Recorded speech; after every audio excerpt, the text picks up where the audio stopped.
What is going on, NFL fans, and welcome back to another episode of the NFL Whip Round. I'm Jeff Hartman, joined by Coach Kevin Smith. He's back from his assignment in Latrobe. What's up, Coach? What's up, Jeff? Enjoyed my tour of the state of Pennsylvania. I hit pretty much 3 out of the 4 corners of the state. It was a great trip. All right, and let's start things off right away talking about the takeaways from Pittsburgh Steelers training camp. You were there for the first padded practice. It actually worked in your favor. They were supposed to have pads on Tuesday. That gets canceled. Wednesday, the day you were there, was the first day they actually put on pads and were hitting. What was your takeaway?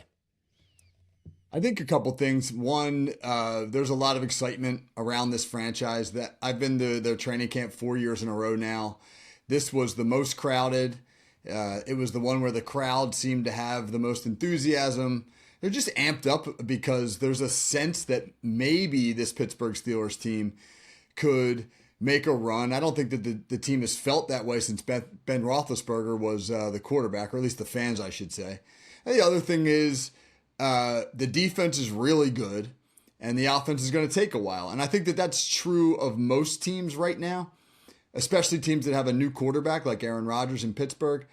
But the money that they've spent on defense, I mean, Pittsburgh's got the highest paid defense in the NFL, appears to be well spent. They are fast on defense, and they don't really have any glaring weaknesses. But when you flip it to the other side of the ball, they're going to take some time to come together. So early in the season, I think the Steelers are really going to have to lean on their defense. I feel like this is the part, and this could be any NFL team as they're in training camp. When you see one side of the football struggling, it makes you beg the question of, well, is the opposite side that good? Or is the offense in this, let's say this case, are they not that good? I think that's a question for Steeler fans have. The Steelers have struggled offensively in training camp. Is it because they're just not in sync yet? Is it because they don't have the talent? Or is it because the defense is just going to be that good this year, potentially? I think in this instance, there's two things that can be true at once. One, that the defense could legitimately be this good. I mean, this could be a top 5 defense in the NFL. And two, that while I don't know where the offense will end up, far too early to tell that. But right now, they're just getting to know each other. You got Rodgers and Metcalf as new pieces. You got a new running back in Caleb Johnson. The day I was there, they had 2 backups in the lineup on the offensive line because you had 2 starters sitting out with injuries, and the chemistry just wasn't there. When the chemistry isn't there up front, it's bad. And it's so early in training camp, and the offense is pretty vanilla, and the defense is playing downhill. You try not to read too much into what you see in an early August practice. But at the same time, it does give you at least a baseline of where each unit is. And so the offense in Pittsburgh right now definitely is going to have to grow over the next month. And I think, too, when you get to the first preseason game for Pittsburgh, it's Saturday night against Jacksonville. You're going against someone else. So that might be a good test or a litmus test, so to speak, of the Steelers offense going against someone that's not the Steelers defense. Maybe they play well, maybe they don't. We'll see. But I want to ask you, before we get away from your trip to Latrobe at St. Vincent College, as a coach, as a football coach, what did you gain anything from this trip? Because you always talk about Mike Tomlin. You saw Arthur Smith chewing out players. Is there anything you were able to glean as a coach? Like, man, I really like what they did there. I think that the competition in Pittsburgh right now is pretty intense. And it was evident in how fast and physical that practice was. I mean, these are guys playing for their livelihood. And I passed that message on to our high school team this morning at our practice, which we're coming back after a 10-day break, and our kids looked like they'd been off for 10 days. They looked like they'd been on the Xbox for 10 days, and they were sluggish. And I passed along to them. I said, look, man, I was out at Steelers training camp a few days ago, and these guys played every rep like it might be the last rep they ever take. The urgency was noticeable, and I think that that's partly a factor of competition. You know, competition for playing time, for reps, even for a roster spot was evident there. I think this is a pretty deep Steelers roster, and that there's going to be some intense position battles, and that was playing out on the practice field. Hey, there's a lot of people that'll say that it's awesome that Mike Tomlin has such a physical camp, but is there also the concern, how do you walk that fine line as a coach that, okay, I also don't want my guys to get hurt? What do you do as a coach in that regard? You hold your breath. I mean, you do. Yeah. You know, so I mean, Kevin Stefanski said it to me when I was, interviewing him earlier this month. He said, unfortunately, the only way to get ready to play football is to actually play football. And that means that you incur risk. And the worst kind of injuries are the ones that you inflict upon your own team, but there's no way to avoid it. You can't get ready to play a football game unless you actually play real football. So it really is a fun. Now, of course, you can minimize the amount of contact you have, and you can make sure you have a quick whistle and things like that, but you got to play. You got to let them go. It's always funny when you see people, especially former players, when they go to Steelers camp, and most recently it was Steve Smith Sr. He's with the NFL Network. He was there. He said, I knew it was physical. Everyone talked about it. He goes, they are tackling to the ground. This is not just wrap them up, blow the whistle. They are taking players to the ground. He goes, I haven't seen this in a training camp since he was really early on in his career. And so another physical Steelers camp. Any final takeaways from your visit there? Well, to the point you just made, the Steelers year after year, with a few exceptions, but almost always rank among the best tackling teams in the NFL. And I think one of the reasons is they do go to the ground. They practice it. When you don't practice it, you fossilize bad habits, and they don't do that. But of course, the downside is, yes, you risk the injuries. Absolutely. All right, let's go to our second topic. That is the Detroit Lions. They were on the field for the Hall of Fame game playing against the Chargers, and they did not look great. We'll put it that way. And I'm sure the Detroit Lions fan base is kind of getting ready to hit the panic button. Yes, it's the first of 4 preseason games for these two teams, but they also know the turnover. They know about, oh my gosh, we lost both of our coordinators. What's this going to look like? What's your takeaway from that performance, and is there anything to read into it? Well, normally I'd say no. Normally I'd say it's the Hall of Fame game. They didn't even play most of their significant players. Jared Goff didn't play. Jahmyr Gibbs, those guys didn't play. But they really look bad. They look like a team that just doesn't know what they're doing yet. And again, some of these guys won't even make the roster who were participating in that contest. But I think you have to think for a moment about what they lost. They lost 2 coordinators who were both really good at what they do. Ben Johnson, Aaron Glenn, both of who obviously have gone on to become head coaches. Dan Campbell is not really renowned as an X and O guy. He's a culture builder. And, some head coaches lean into the X and O's. You guys got like Sean McVay and Kyle Shanahan. They're great at the X and O's. And so they can probably withstand the loss of a coordinator because they really run the show in terms of the scheme and the system. Dan Campbell's never been like that as the head coach. He's been the guy who builds the culture and sets the tone. And now it's gonna fall on either him or the new coordinators there to rebuild the system. And that'll be the challenge. Can they seamlessly move from Glenn and Johnson into what they have now? And the first impression was bad. So again, could this just be that the backups look bad and the starters will be fine? Sure, it could be. But it raises your awareness a little bit of the challenge that they face in Detroit. I remember when the Steelers played in the Hall of Fame game. They've played in the Hall of Fame game a couple times in recent memory. The most recent was, I believe, when Troy Polamalu got into the Hall of Fame and they put the Steelers in. That was the first year they had cut down the preseason from 4 to 3, and the Steelers still had the allotted 4 games. So it's kind of a regular preseason for them. And I was watching that Hall of Fame game, and I'm a guy that covers the team from afar. I didn't know half the players on the field. I was like, who are these guys? I don't even know. They've got double numbers, you got 2 25s out there running around. And I always have to tell myself to pump the brakes when it comes to preseason success or failure. Because you could even go back to 2023, Kenny Pickett's second year. He goes out with the preseason in the starters, and it was the pristine preseason, as we called it. Every single drive resulted in a touchdown. It was perfect. And did that equate to regular season success? No. And when you look at the flip side, the Detroit Lions stumbling out of the gate in a Hall of Fame game, which didn't have their starters, I don't think there's any reason for any Lions fan to freak out. But, Coach, I guess my question for you is, at what point in the preseason, if there is one, would you be concerned as a fan of any NFL team? I don't know if you can put a specific time frame on that. A lot of it will depend on how much the starters play, et cetera. True. But a bigger part of it too is how much of the scheme are you actually showing in any of these preseason games. The concern with Detroit was that they couldn't execute basic stuff. And is that because it's not being taught properly? It's not being installed well? That would be a coaching concern. Or is it just, you got your backups and the guys who are going to get cut? If it's the latter, there's no problem at all. But if it's the former, well, there is a problem. And that's the question that has to be answered, because we just don't know right now about the new coordinators. And we will find out, I'm sure, sooner than later about these coordinators in Detroit. But I want to piggyback this on our next topic. This was the first time that we got to see some rules changes. The new kickoff, which has been slightly modified. We also got to see the new virtual measurement system. Let's start with that measurement system, Coach. You saw it. What did you think?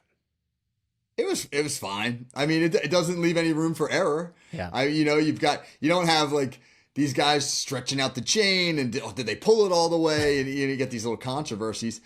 I think if you're just measuring whether or not the spot of the football has reached the first down line, well, it's pretty infallible. But for me, the problem's always been the spot. And this doesn't solve that problem at all. I mean, the issue is pretty simple once the ball is put down as to whether or not it's reached the line to gain. But have they correctly marked the ball based upon the ending of the previous play? I don't know how you fix that with electronics. That seems to be a human element that's here to stay. See, that's why everyone was so excited when they brought in the virtual measurement system. And I kind of said the same thing. You still have the human spotting the football. So go back to last year's AFC Championship game where Josh Allen tries to quarterback sneak. He gets pushed around. The football looks here. The referee comes from the opposite sideline, and has the best view, but it's the other side judge that spots the ball. You still have the human component. But I also say this. When you were at Latrobe, so was Gene Steratore. Now, Gene Steratore is no longer related with the NFL officiating, but he's a longtime official. He said, we got to keep we got to keep the chain gang around, We can't lose these guys. It's a tight-knit group. And there was a part of me that heard him say that and said, they're going to find a way to still use I'm just waiting for a chip to fail, for the system to go down, and next thing you know, here we go. Here come the chains again, and let the controversy begin. But then again, it's the National Football League. That's what they thrive off of. They thrive off of controversy. So, yay or nay, you say you just kind of are in the middle, right? Yeah, they need a better graphic. I'll tell you that, Jeff. The graphic that they show to see whether or not the ball's made, the line to gain it looks like something that you would have seen on Tecmo Bowl, yes. Back in the day. Oh my gosh. So that'll be interesting to see how that plays out. Now, we do have some other news to talk about. I want to get to these trade demands. Since the last time we recorded, Terry McLaurin of the Washington Commanders, Micah Parsons in Dallas. My gosh, I don't know if you read what he wrote on social media, but it was damning. And then Trey Hendrickson still is kind of out there floating around. He's at camp, but he's not participating. Those three guys, Trey Hendrickson has not officially requested a trade. It's insane, these contract demands and what's going to happen. I predict all three players will be back with their teams before the start of the regular season. But Micah Parsons stands out to me. Coach, what do you think about what was written and put out on social media pertaining to Parsons and his request to be out of Dallas? I'll tell you, that sounded sincere to me.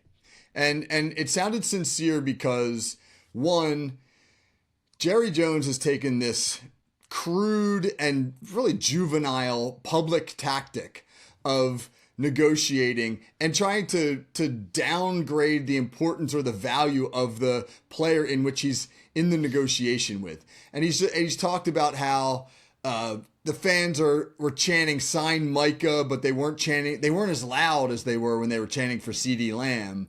And he didn't remember Micah Parsons' agent's name, which is bogus because he's had many meetings with the guy. I mean, it's a disrespectful tactic, one. But two, bigger picture. The Dallas Cowboys are totally unserious about winning. They're not a serious franchise. They're a reality show. Jerry Jones is more interested in being a star and creating drama and remaining relevant in the news cycle than he is about doing the right things to allow them to win another championship. So at what point, if you're Micah Parsons, does the light bulb go on and you say to yourself, I don't have to play here. I mean, just look across the division at what happened with Saquon Barkley. He left a dysfunctional franchise in New York for the Philadelphia Eagles, won a Super Bowl. His career's never been in better shape. I mean, Micah Parsons could be wasting himself in Dallas. And even if the Cowboys roll out the red carpet and offer him a ton of money, he'd probably take it. But he also has to figure, I could get that somewhere else too. I don't know. I'm with you, Jeff. I think he'll probably wind up back in Dallas, but I will not be surprised even a little bit if he decides to take this thing all the way and demands that trade. So you brought up all the public stuff, and that's very true. Jerry Jones it's a clown show down in Dallas right now. I thought that what Micah Parsons talked about, what happened behind closed doors, was even more damning. He gets Micah Parsons one-on-one. His agent, his representation's not there, and he starts talking contract. Well, what do you want? What about this? What about that? Look, my agent's not here, man. I'm not talking contract. And he did it more than one time. That's damning because the owner's trying to weasel his way around his agent for whatever reason. The guy that he doesn't even know his name, but yet for some reason he's trying to get him away from Micah Parsons. It's an ugly situation. You compare it to Trey Hendrickson. He wants more money. Is he going to get it? Probably. If not, I don't know, but that's it. Same with Terry McLaurin. This is different. Micah Parsons, what he put out there on social media, I'm assuming it's truth. But if it's false, that's pretty damning either way. This was a shot across the bow that it's not just a money thing. It's the way you're handling things. And I agree with you 100% that Jerry Jones, I don't know how old the man is, but at some point, you got to think he's got to hand the keys over to his son, Steven. But even his son, Steven, is involved, and he's not doing anything the right way either. I don't know, Coach. What do you think? Jerry Jones is 82 years old. Oh, my gosh. Yeah. I mean, he won a couple Super Bowls 30 years ago. Yeah. The only thing I could think, what if Jerry Jones says, hey, 30 years ago, we won 3 Super Bowls. Well, how did we win them? We traded our star player, Herschel Walker, for an absolute boatload of draft picks that we turned into the core of that Super Bowl winning team. And maybe we can do the same here with Micah Parsons. I don't give him credit for being that insightful. I just think that Jerry Jones sees himself as the owner, Micah Parsons as the employee, and isn't going to let the employee dictate to the owner the terms of the negotiation. I think this is going to be the most tenuous of the 3 that we talked about. I think this is the one I just can't fathom, Coach. I can't wrap my brain around them potentially trading Micah Parsons. And I don't know where he would go. I don't know what he would get. But do you think any of those 3 players, Terry McLaurin, Trey Hendrickson, or Micah Parsons, would be on another team or hold out into the regular season? Hendrickson has no options. He's already he's already asked for a trade. He's held out. He threatened to retire last year. The Bengals have just been like, no, don't give him a raise. He's playing way below market value. He's playing for $16 million a year, which that's way below market value for someone. He'll get his. McLaurin, no, they're not trading him. And why would they trade him? He's their number 1 receiver, and they got a chance to make a Super Bowl run. That'll get worked out. But Parsons won't shock me if this thing goes the distance. It'll be something to watch, and we'll be keeping tabs on it. Let's go to our next topic, and that is there's been some talk, especially in the NFC North, about quarterbacks. Caleb Williams and J.J. McCarthy are reportedly having camp struggles. I saw a video. You got the big net with the 3 little squares on it, and the quarterback's supposed to hit the squares. It was only 1 series of throws, but Caleb Williams didn't come close, and then he's visually was frustrated. I don't know, Coach. Should fans be worried about these young quarterbacks up there in the NFC North? Yeah, the drill stuff I could care less about. That's not an issue.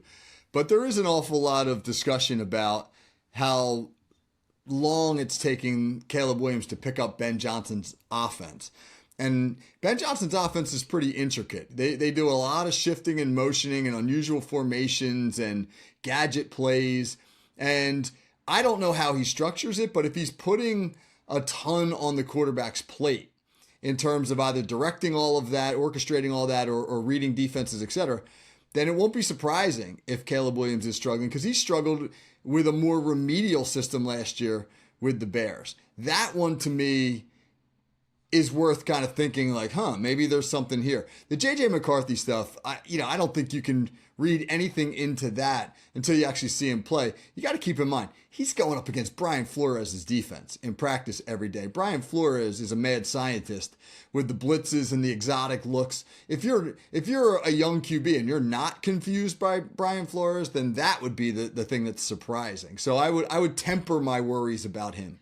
Well, but at the same time, but you got to keep in mind that the Vikings have put all of their eggs into J.J. McCarthy's basket with 0 real-life repetitions in the National Football League.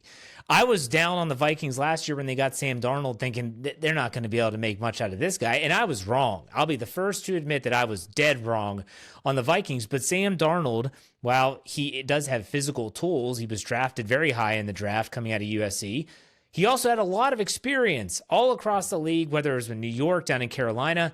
J.J. McCarthy doesn't have that. So while I do think Kevin O'Connell up there in Minnesota is going to be able to get him ready, I don't know if he's ready yet. They could have gone out and gotten a Daniel Jones. They could have gotten Aaron Rodgers. He wanted to go to Minnesota to complete the Brett Favre trifecta, and they said, no, we like JJ. So if I'm a Vikings fan, and I did, David Stefano, he messages me every week after the show and says, what are you doing to my purple guys? I'm not a believer in the Vikings until I see J.J. McCarthy be able to do something. Caleb Williams, I'm not a fan of him either, but at least I've seen him do some pretty cool stuff on the football field. I don't know, Coach. I'm very hesitant to buy into the Vikings when J.J. McCarthy is the quarterback. I said the same thing to David Stefano when he was on our call sheet program.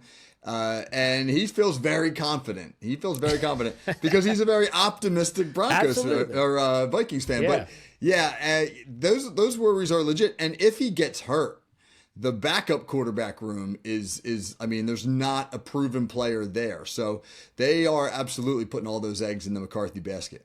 And not that McCarthy is, if he doesn't play well this year, he's done. That's not the case. Just like if Caleb Williams struggles early on with a new system, they're not going to replace him with anyone. It's a first overall draft pick. You're going to give him time.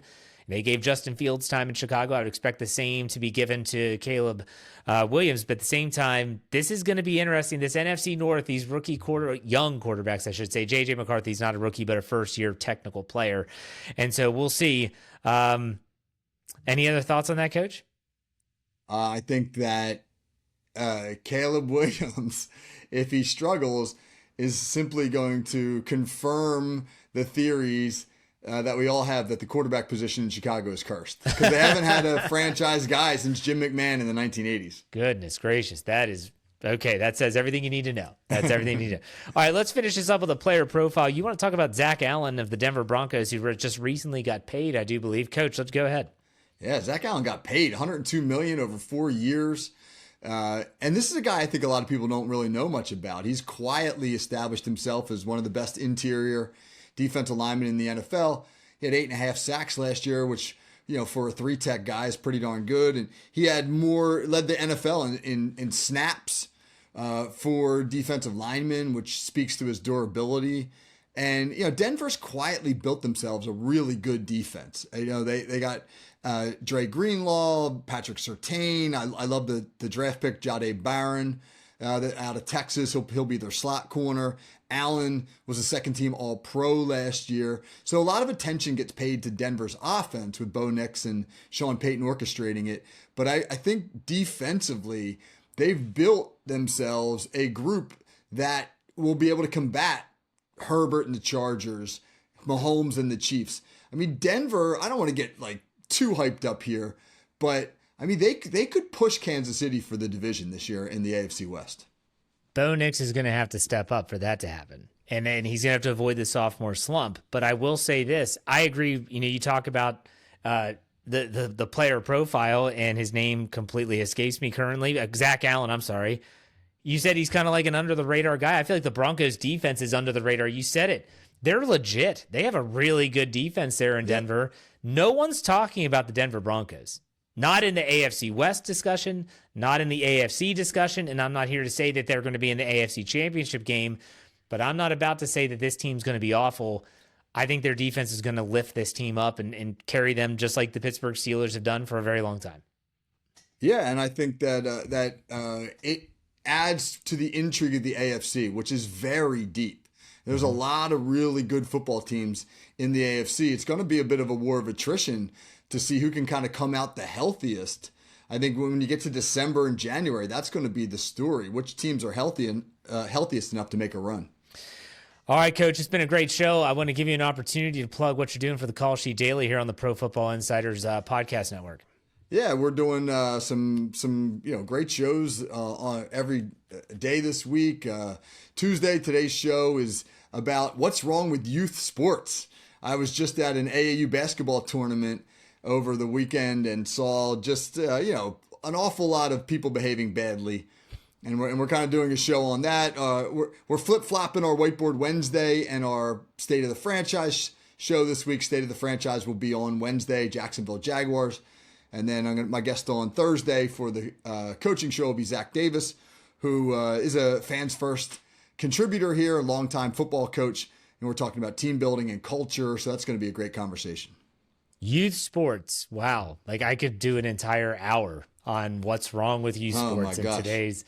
There's a lot. That's a lot to unpack. If you're getting to only 20 minutes, like that's kudos to you because that's a heavy topic. But and you can also catch out Coach's content at Steel Curtain Network and steelcurtainnetwork.com, wherever you get your podcasts. If you're a Steeler fan, you can see my stuff there as well. Coach, as always, thanks for your time. We'll see you next week on another NFL Whip Round. Take it easy.